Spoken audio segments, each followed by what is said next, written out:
Dhananjay sir, आखिर बोलने से पहले प्रधानमंत्री को लेकर के पिछले 3 दिन 4 दिन से लगातार मांग चल रही, प्रधानमंत्री सदन में आए, सदन में नहीं आए अभी तक। रात में रील डालना नहीं भूलते, लेकिन सदन में नहीं आएंगे।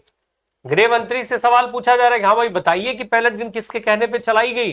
तमाम सारे जिम्मेदार अधिकारी जो है वो ये कह रहे हैं कि गलत हुआ, लेकिन वो गलत किसने किया, गृह मंत्री आके क्यों नहीं बताते हैं। ये कील लगे हुए डंडे वहां मारने का आदेश किसने दिया था, पत्थर से भरा हुआ ट्रक वहां खड़ा किसने करवाया था। इन सारी चीजों पर गृह मंत्री को जवाब देने में क्या ही दिक्कत है। बिल पे चर्चा कराएंगे, नेहरू पर सवाल खड़ा करेंगे, लेकिन इन सारी चीजों पे बात नहीं करेंगे। राहुल गांधी को बोलना था कि कोई आने कोई तैयार नहीं है। नरेंद्र सर, देखिए, इससे ये पता चलता है कि प्रधानमंत्री पेपर लीक को लेकर के कितना गंभीर है, ये समझ में आता है। पेपर लीक को लेकर के ये सरकार कितना गंभीर है, ये भी समझ में आता है। नरेंद्र मोदी जी ने इंस्टाग्राम पे जाकर के कहा कि मैं कठोर कानून बनाऊंगा। कठोर कानून आपने बनाया, संशोधन किया, तो बहस में तो आते। कठोर कानून तो आप ही की मर्जी से हो रहा, तभी तो आप ही के विषय पे बहस हो रही है। लेकिन कल आपने अगर बहस देखी होगी तो क्या बोला सुषमा स्वराज ने कि बेटी जो है बांसुरी स्वराज ने क्या बोला, अनुराग ठाकुर ने क्या बोला, और जो उनके नेता हैं उन्होंने क्या क्या बोला। निशिकांत दुबे की तो बात ही मत कीजिए। वो कौन सी किताब का उदाहरण देते हैं, कहाँ लिखा हुआ है नेहरू अय्यास है, वो उनको खुद ही नहीं पता है। पढ़ा ही नहीं है तो पता क्या रहेगा। और कोई भी अगर लांछन लगाते हैं, अगर कोई गलत है तो उसको गलत को अंडरलाइन कीजिए, इसमें कोई दो राय नहीं। लेकिन एक तरफ तो कहते हैं कि संसद में जो नहीं है उनके बारे में व्यक्तिगत टिप्पणियां नहीं करेंगे। खुलेआम निशिकांत दुबे बार बार व्यक्तिगत टिप्पणियां करते हैं और गलत टिप्पणी करते हैं। जिस मथाई की किताब का वो जिक्र करते रहते हैं, उस मथाई ने भी कहीं अय्यास नहीं लिखा है।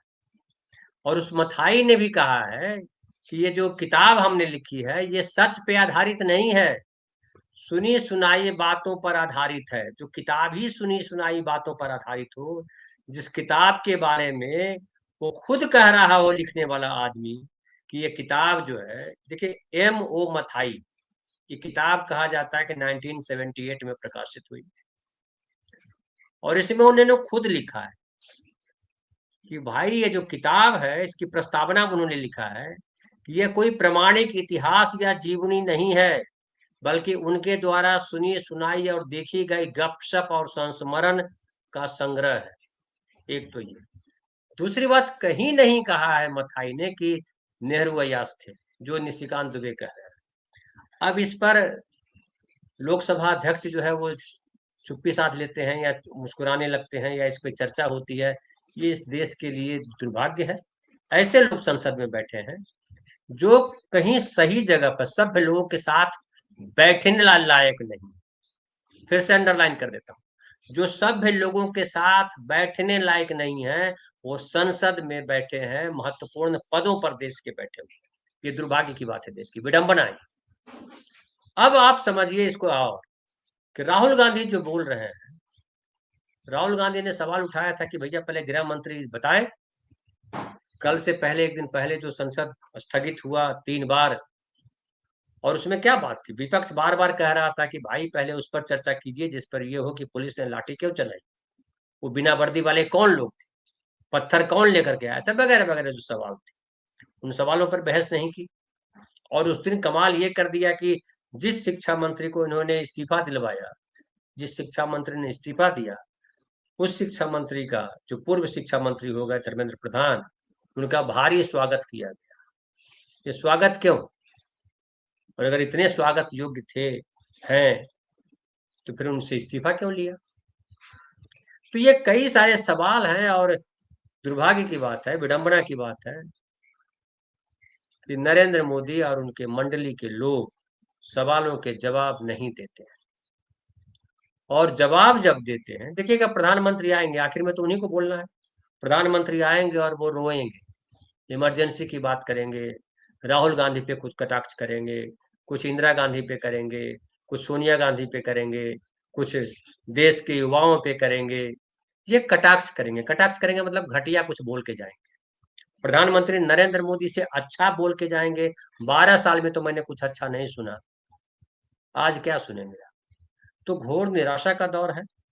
और देखिए पूरे देश में कॉकरोच जनता पार्टी ने आंदोलन किया जंतर मंतर पर, और पूरे विपक्ष, एक तरह से कहिए कांग्रेस का आंदोलन तो पहले से चल रहा था, लेकिन पूरा विपक्ष इकट्ठा हुआ, एक देश में माहौल बना और लोग निकल करके आए, लड़कियां निकल करके आई, लड़के निकल के आए, उनके पेरेंट्स निकल करके आए, और उस पर पुलिस ने जिस तरह से लाठी चार्ज किया, बिहार में तो गोली भी चला दी, 3 लोगों को घायल भी कर दिया गोली मार करके।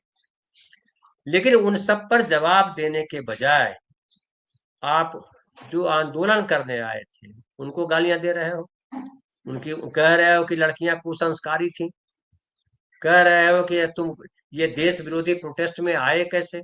आपने देखा होगा कि दिल्ली में सर, राहुल गांधी ने बोलना शुरू करते ही भाजपा के लोगों को एक चैलेंज दिया है। एक ऐसा चैलेंज, सुनिए, मैं सुना देता हूं, जरा सुनाइए जरा राहुल गांधी की बात। Very excited,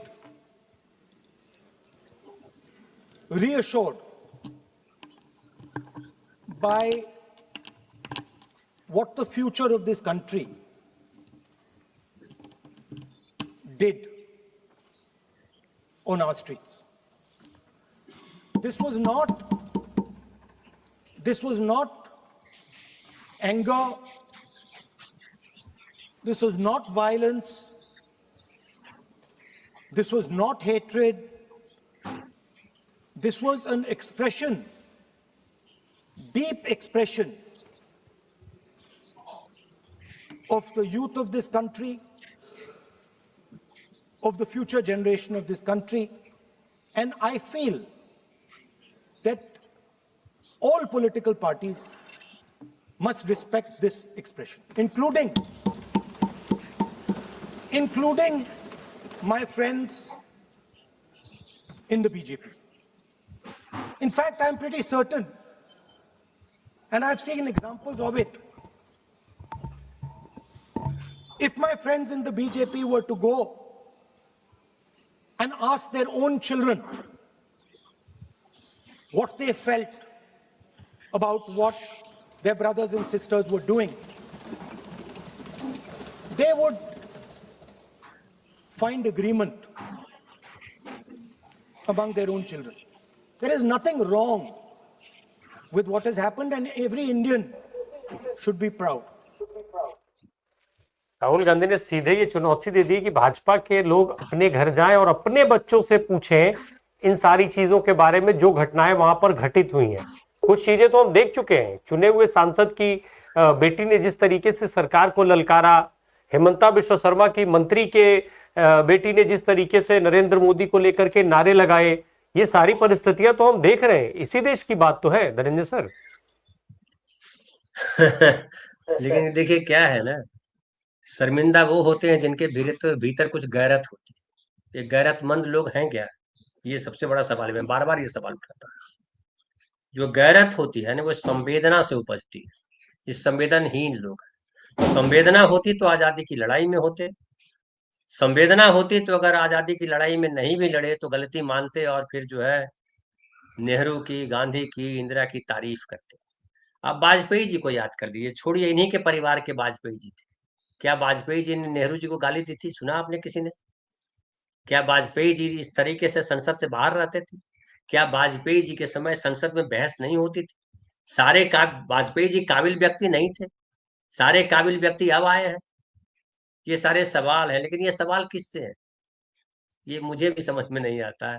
मैं ये किससे पूछ रहा हूँ? पत्थर से पूछ रहा हूँ, दीवारों से पूछ रहा हूँ, अपने आप से पूछ रहा हूँ, या सामने जो बैठे हुए हैं राजेंद्र भाई, विनय भाई, प्रबल प्रताप जी हैं, या जो दर्शक जो आउटसाइड पैनलिस्ट जिनको मैं कहता हूँ वो देख रहे हैं, उनसे मैं सवाल कर रहा हूँ। किन से सवाल कर रहा हूँ? या ट्रंप से सवाल कर रहा हूँ? सवाल उससे किया जाता है जो जवाबदेह हो। क्या जवाबदेह है प्रधानमंत्री नरेंद्र मोदी? बाकियों को छोड़ दीजिए, बाकी सांसदों को छोड़ दीजिए, वो तो पानी कम चाय भी नहीं। लेकिन जो चाय बेचा करते थे, स्पेशल चाय बनाते थे, प्रधानमंत्री जी जवाबदेह हैं? कहीं आपको लगा कि प्रधानमंत्री जवाबदेह व्यक्ति हैं?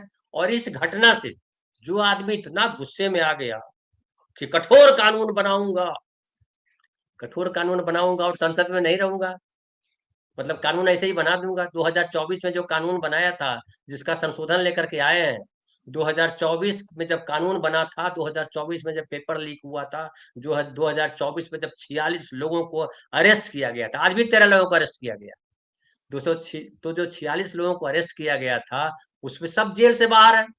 संजीव मुखिया, जिसको मास्टरमाइंड इन्होंने कहा कि ताली पीटी थी, हमारे जिला का ही बेचारा वो आदमी है, बेचारा मैं जान के बोल रहा हूँ कि अगर अपराधी है तो बंद करो यार। तो आप जो है 46 के 46 लोग बिना सबूत के, सीबीआई कहती है सबूत नहीं, और वो बरी हो जाते हैं या कहिए रिहा हो जाते हैं। तो कानून बनाने से क्या होगा? न्यायालय और कानून का पालन करने वाले जो कानून व्यवस्था है, जो न्याय व्यवस्था है, जो पुलिस प्रशासन है, जो जांच एजेंसियां हैं, जो आप हो, आप ईमानदारी से जांच होने दोगे तब तो। अभी सुप्रीम कोर्ट ने कल कहा ना कि जो पुलिस लाठीचार्ज हुआ, पुलिस कार्रवाई हुई छात्रों पर, उसका निष्पक्ष और स्वतंत्र जांच हो। स्वतंत्र और निष्पक्ष जांच कौन करेगा? किसकी सहमत आई है? किसको चुनेंगे नरेंद्र मोदी? कितना स्वतंत्र बहस हो रही है? बहस, संसद तो बहस के लिए है। क्या संसद में बहस हो रही है? मैं ये नहीं कहूंगा कि अंग्रेजी नहीं आती है इसलिए कोई बैठे नहीं, राजनाथ सिंह किरण रिजिजू को बिठा दिया कि भैया आप लोग सुनते रहो। लेकिन क्या किरण रिजिजू तो छोड़ दीजिए, क्या राजनाथ सिंह के भीतर भी वो क्रेडिबिलिटी है जो थी वाजपेयी जी के समय उनके भीतर? मुझे लगता था बहुत बढ़िया नेता है, गंभीर नेता है, विषयों को समझते हैं। लेकिन जिस तरह से भद पिटवाई है उन्होंने, नींबू मिर्ची बांधने से लेकर के झूठ बोलने तक में राजनाथ सिंह ने, क्या कहिएगा? उनसे भी कोई सवाल पढ़ने का मन नहीं है, उनकी भी चर्चा करने का मन नहीं है। ये बड़ा खराब समय है जी।